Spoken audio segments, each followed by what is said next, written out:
नमस्कार मित्रों, मैं हूं डॉक्टर हरिनिवास। चैनल का नाम है संस्कृत साहित्य एवं संस्कृति। रम्या रामायणी कथा में आपका स्वागत है। शत्रुघ्न च्यवन ऋषि के साथ इस प्रकार से लवणासुर की कथाएं सुन रहे हैं, उसके पराक्रम की कथाएं सुन रहे हैं। कथाम कथयतस्तेषाम जयम कांक्षताम शुभम व्यतीता रजनी शीघ्रम शत्रुघ्न से महात्मा। कब पूरी रात व्यतीत हो गई पता ही नहीं चला है। शत्रुघ्न ने निर्णय तो किया है कि लवणासुर को मारना है और राम ने सारा उपाय बता दिया था। ततः प्रभाते विमले तस्मिन् काले स राक्षसा निर्गतस्तु पुराद्वीरो भक्ष्याहार प्रचोदितः। प्रातः काल का समय है। वो लवणासुर जो है नित्य नियम के अनुसार भक्ष्य और आहार को लेने के लिए पुराद्वीरो निर्गता अपने नगर से बाहर निकल जाता है।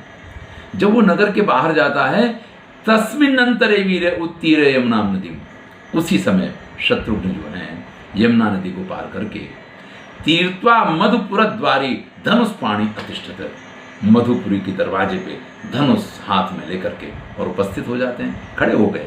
अब नहीं अंदर जाने दिया जाएगा। तत्तोर्ध दिवसे प्राप्ते क्रूरकर्मास राक्षसा आगच्छद बहुसहस्रम प्राणिनाम भारमुद्वहन। इसके बाद जब आधा दिन बीता तो राक्षस, यहां तो लिखा है सहस्रम प्राणिनाम भारम, 1000 जितने प्राणियों को मार करके और उनको लेकर के आता हुआ दिखाई देता है। शत्रुघ्न उसको देखते हैं, हाथ में धनुष लिए शत्रुघ्न तैयार हैं। लवणासुर जैसे ही दरवाजे पे आता है शत्रुघ्न उसको ललकारते हैं। लवणासुर कहता है ईदृशानाम सहस्राणि सायुधानाम नराधम भक्षितानि मया रोसात कालेनानुगतोऽसि। अरे तुम्हारे जैसे हजारों को आयुधधारियों को, शस्त्रधारियों को मैं ऐसे ही खा गया हूं। फिर क्रोध करके कहता है अच्छा हुआ आज तुम यहां आ गए हो, क्योंकि आज जो मैं आहार लेके आया था वो थोड़ा कम था। हजारों प्राणियों को मार के लाया है, फिर भी कह रहा आहारश्चापि असंपूर्ण, मेरा आहार आज संपूर्ण नहीं हुआ था।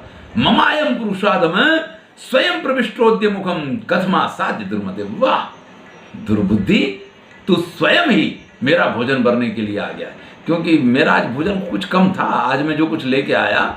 इस प्रकार से जब वो कहता है तो लक्ष्मण के छोटे भाई शत्रुघ्न को भयंकर क्रोध आया है और क्रोध से उनकी आंखों में से आंसू निकलने लग गए और पूरा शरीर जो है उसमें से जैसे चिंगारियां निकल रहे हैं। महर्षि वाल्मीकि वर्णन करते हैं तस्य रोषाभिभूतस्य शत्रुघ्नस्य महात्मना तेजोमया मरीच्यस्तु। अत्यंत तेजपूर्ण जो मरीच यानी किरणें होती हैं सर्वगात्र ही विनिष्पतन, पूरे शरीर में से जैसे चिंगारियां फूट रही हूं। इस प्रकार से शत्रुघ्न के क्रोध जो है उसके अंग प्रत्यंग से दिखाई देने लग जाता है। फिर वो लवणासुर को लड़काते हुए कहते हैं पुत्रो दशरथस्याहं भ्राता रामस्य धीमता शत्रुघ्नो नाम शत्रुघ्नो बदाकांक्षी तवागता। अरे मूर्ख, कैसी बातें कर रहा है, तुझे मालूम है मैं कौन हूं? दशरथ का पुत्र, राम का छोटा भाई हूं। शत्रुओं का संहार करने के कारण शत्रुघ्न मेरा नाम है। आज जो तू बड़ी बड़ी बातें करता, बहुत सारे लोगों को मारा है तूने।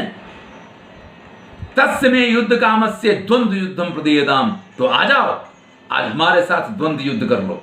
अब लवणासुर को भी वो कम पराक्रमी तो है नहीं, चलिए शूल नहीं है हाथ में, फिर भी ये तो एक बालक खड़ा हुआ है ना, उसके हिसाब से तो शत्रुघ्न एक बालक जैसे हैं। एक योद्धा मेरा क्या बिगाड़ सकता है, बड़ी बड़ी सेनाओं का मैंने संहार कर दिया है। तो शत्रुघ्न को ललकारता है। तब शत्रुघ्न कहते हैं शत्रुघ्नो ना तदा जाता यदान्ये निर्जिता स्वया। तुमने जिन लोगों को पराजित किया है उनमें शत्रुघ्न कोई नहीं था।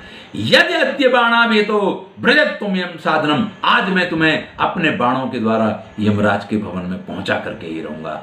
जैसे इतना कहा है ऋषि मुनि सब वहां प्रशंसा करने लग गए हैं। लेकिन लवणासुर ने एक वृक्ष को उखाड़ दिया है और उस वृक्ष को उखाड़ करके सीधा प्रहार करते हैं शत्रुघ्न के ऊपर। शत्रुघ्न जो हैं अपने बाणों से उसको काट काट के उसके टुकड़े टुकड़े कर देते हैं। महर्षि वाल्मीकि इस कथा प्रसंग का वर्णन करते हुए कहते हैं, एवं मुक्तो महावृक्षम लवणः कोर्धमुचिता शत्रुघ्नो रसि चिक्षेप सचतम शतधा छिनत। इस प्रकार से उस वृक्ष के तो टुकड़े कर दिए गए। लवणासुर के पास हथियार नहीं है, वो जो भी पत्थर पेड़ जो कुछ मिलता है उसके साथ प्रहार करता है। यहाँ शत्रुघ्न अपने बाणों से उन सब का संहार करते जाते हैं। लेकिन एक मौका ऐसा मिल गया कि लवणासुर ने तथा प्रहस्य लवणो वृक्षमुद्यम में वीरवान शिरस्य अमहनसुरा स्रस्तांगम समोह वही। उसने एक वृक्ष को उठा करके और शत्रुघ्न के सिर पे प्रहार कर दिया है।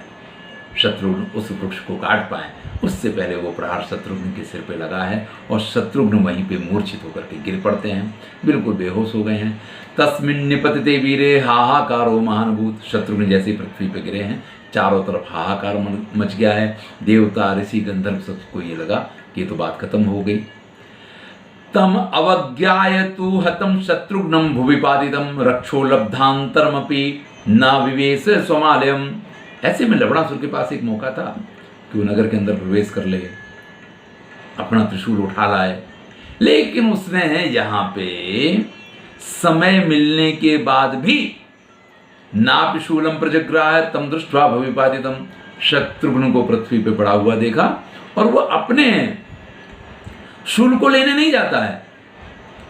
ये सबसे बड़ी भूल होती है। देखिए, जीवन में जो आपका शस्त्र है, अगर किसी कारण से आपके पास नहीं है तो मौका मिले तो उसको हाथ में तो ले ही लेना चाहिए। यहाँ लवणासुर ने ये मान लिया कि शत्रुघ्न इसमें कोई शक्ति नहीं है।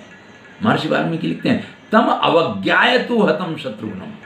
शत्रुघ्न को इस प्रकार से मार करके और उसने उसकी अवज्ञा की है। उसने ये नहीं सोचा है कि ये मुझे मार सकता है, और इसलिए जब शत्रुघ्न बेहोश हुए तब भी वो अपने भवन के अंदर वो त्रिशूल लेने के लिए नहीं जाता है, और फिर वो अपनी जो कुछ सामग्री थी जिसको लेकर के आया था ना मार मोड़ करके खाने के लिए, उन सबको उठाने लगता है।